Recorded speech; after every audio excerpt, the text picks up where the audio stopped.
Hey everybody, I have another unboxing today of another Bluboo device. So this is the Bluboo S3. So you might remember that a few days ago I unboxed this one, the Bluboo D5 Pro. So I'm just check out what's the difference about this phone, because that's the thing with these Chinese brands. They release phones like every week. Like Daniel snap a finger, they release a phone. So this one has an 8,500 milliamp battery. So that's the, oh, and it runs Android 8.1. Which is good because this phone disappointingly only runs Android 7.0. I don't know why. So you have a 6-inch display with an 8,500 milliamp battery and dual cameras on the back apparently. So let's open it up and check. We'll see if it's like a real second camera. Oh, okay. This back feels really weird.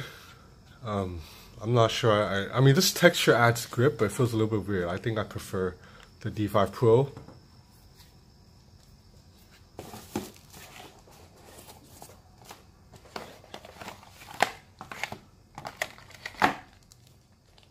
So this phone uses USB-C. This might be the first Bluboo device to use USB-C. Apologies for this. This is not blood. It's just it was a red marker. So that's good. Use USB-C charger. So right here you have, what do you have? You have a, oh, I like the build quality of these. This is a USB transfer, so you can transfer data. And then right here you have a, okay, I think this is to charge other phones, I think. So because this phone has an 8,500 milliamp battery, this is just a guess. I haven't tested the phone yet, obviously. I think you are able to plug this into this and plug this into the phone, and then from here you can charge other phones, including an iPhone with this S3's battery. So that's pretty cool. This is another China plug. That's it for this main box, and right here I'm pretty sure there's a case and paper and all that. Yep, there is a screen protector,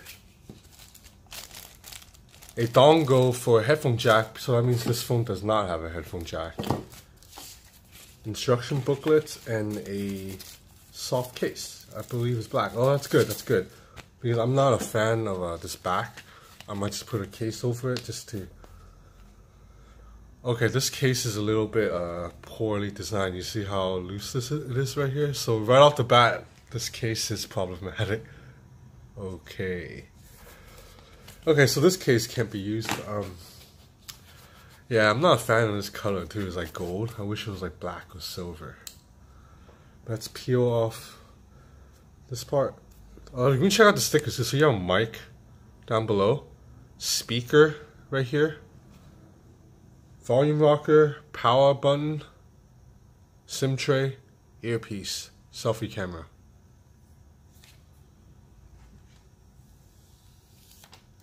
So this looks very similar to the Doogie Mix 2. Quite bulky in the hand. I'm gonna power this on, play with it, and I'll be back. Hey everybody, I'm back with the Bluboo S3. So I actually tested this phone out for a week. That's longer than usual because one, I just had a lot of work to do, and two, because this phone has an 8,500 milliamp battery, which is huge. So I wanted to give it a proper test to make sure that it's kind of legit, because you know I've tested big battery phones before, and I think the one from Doogie is actually kind of fake. So but you know, there's really no way for me to tell for sure if the battery size is legit without breaking open the phone. Unfortunately, I'm not going to do that because I don't have the expertise to, but I gave it a bunch of real world usage and I ran a test on PC Mark just to try to get a good idea. And so far, I think the battery size is pretty legit. Bluboo seems to be a little bit more honest than Doogie. No offense to Doogie. Actually, no, Doogie, a lot of offense to Doogie. You need to stop misleading customers. So let's talk hardware about this phone first. You have a 6-inch display, 18:9 aspect ratio, 1080p resolution. It is you know, not the most crisp display, and it's only an LCD panel, but colors are still very accurate. Viewing angles is a little bit on the weak side, I would say, compared to other phones I've tested, but overall brightness is pretty strong. I use this phone outdoors a bit and it's fine. And I just think anytime you have a screen 6 inches and with slim bezel, it's going to look great when you watch full screen media.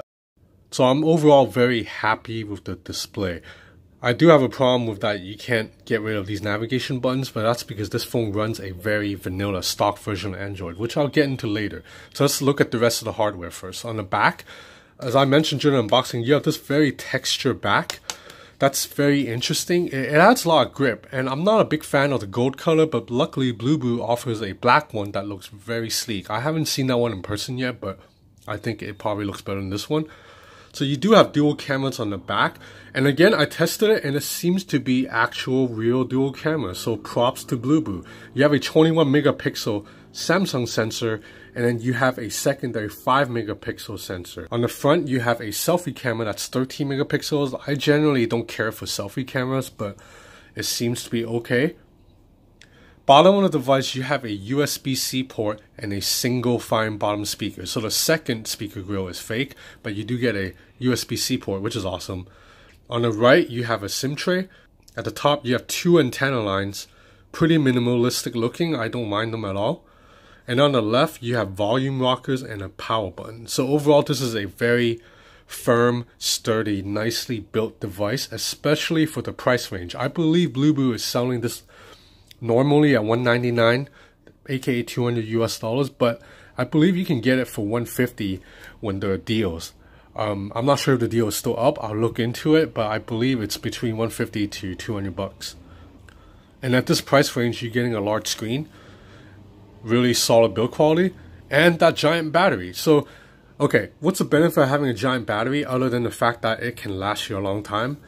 Well, the second benefit is with the Bluboo S3, you are able to charge other devices, so you can use this as a portable battery pack. This cable is included with the phone, so we'll give it a quick test. So you just have to plug one end into the USB-C port, and then plug the other 3. So the other 3 cables, you have a lightning port for iPhones, a micro USB for older phones, and a USB-C for flagship. So let's test out the USB-C. So you see it is indeed charging. Let me turn off the screen just to show that it's charging. So you see it is charging my LG G7 using USB-C. Although I believe the speeds are not fast charging speeds. So you see charging slowly. So not a fast charging speed, but just the fact that you can use it as a portable battery is a bonus. And let's test out the iPhone. Yep, and it is indeed charging iPhone Xs too. But again, wait, no, this has nothing to do with this. This is a carrier issue with my SIM card inside, so ignore that. But it is charging my iPhone X properly. So that means you can use the Bluboo S3 as a portable battery. So I think for $150, right off the bat, I think we have a winner. Because you're getting such a large screen, that's great for consuming media, and also a very clean Android software. So you swipe to the right, you get Google Now cards, and just you get an app tray even. Too bad it's not the swipe up kind. Just very clean Google experience. Unfortunately, this is only Android Nougat right here, but Bluboo actually promises that this phone will get Android 8.1 Oreo soon. So you jump into settings, you see that it's pretty bare bones. There's no gestures at all, so you can't double tap on the screen, you can't draw alphabets to launch apps, so no customization. This is stock vanilla Android. One of the downfalls is you can't swipe to bring down a notification tray. You have to swipe from the top, which I really don't like because this phone's a little bit too tall in general. But there's virtually no bloatware. Look at all the apps. That's all the apps that come with the phone. Performance is pretty solid. I ran a Geekbench. This phone runs on a MediaTek 6750 chipset clocked at 1.5 gigahertz. So it's not the most powerful configuration out there. In fact, it's even a little bit underpowered for a budget phone. But you know what? It scored 2612 on multi-core, which is passable. And the phone has 4 gigs of RAM. I would have preferred to see 6, but I think 4 gigs is still usable. In my daily usage, I'm able to jump between apps. You know, it's not the fastest when you're switching apps, because you know when you do it on like a OnePlus 6 or OnePlus 5, everything just zips. So this one's a little bit of a delay, but it's not too bad. So let's check out the speakers really quick. So this is 50% volume. You can see you can muffle the speaker very easily, just like that. You can't hear anything. So, no bass whatsoever.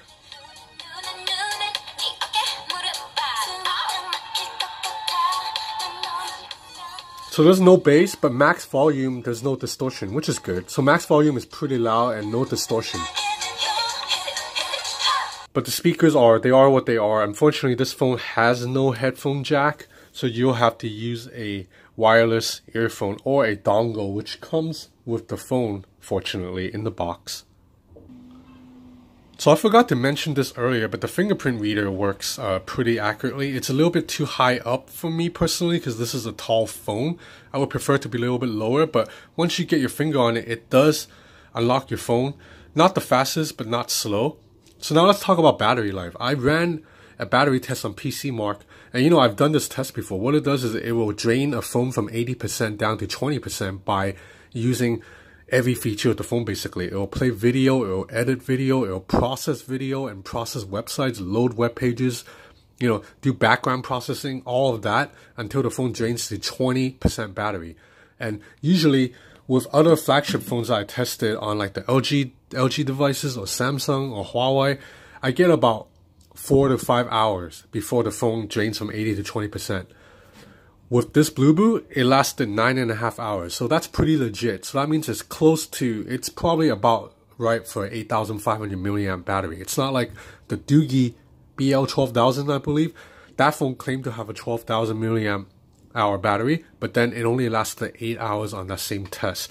Unfortunately, I can't show you the result because this damn app has a bug that won't pop up the result. But trust me on this, I ran the test, lasted 9 hours. And in real world usage, so I only used this phone heavily for 2 days, but it lasted both days. I did not need to charge. So I started a day at 100% at like 11 a.m. and I used it all the way through the first day.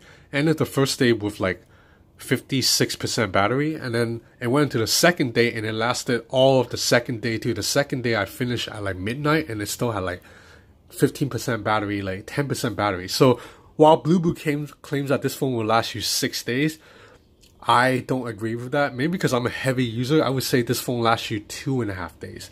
I'm a very heavy user, so if you're a normal user, 2.5 days, maybe 3 days. Now, that's far short of the 6 days, but I still think that's very damn good. You know, as long as the phone can last you overnight for an entire day, that's good, because nowadays, who doesn't have a charger on them? You know, if you go 2 full days without a charger, then you're probably like camping somewhere. Like, you know, there's no scenario in a city life where you'll go 2 full days without having access to a charger.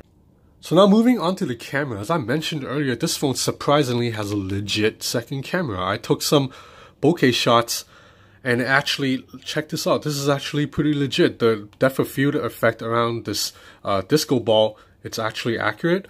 And then even if you go on something that's not circular shape, like I took this bokeh shot of this fortune cat here, I believe it's what it's called, and this is good. It's not the best bokeh shots I've seen, but it's definitely better than all the other $150, $200 Chinese phones I've tested, because those are fake bokeh. This is real bokeh here. So in general, the camera is really solid. Like, check out this shot I took of the Hong Kong skyline. I mean, look at the details. This is a very vibrant photo for a $150 phone.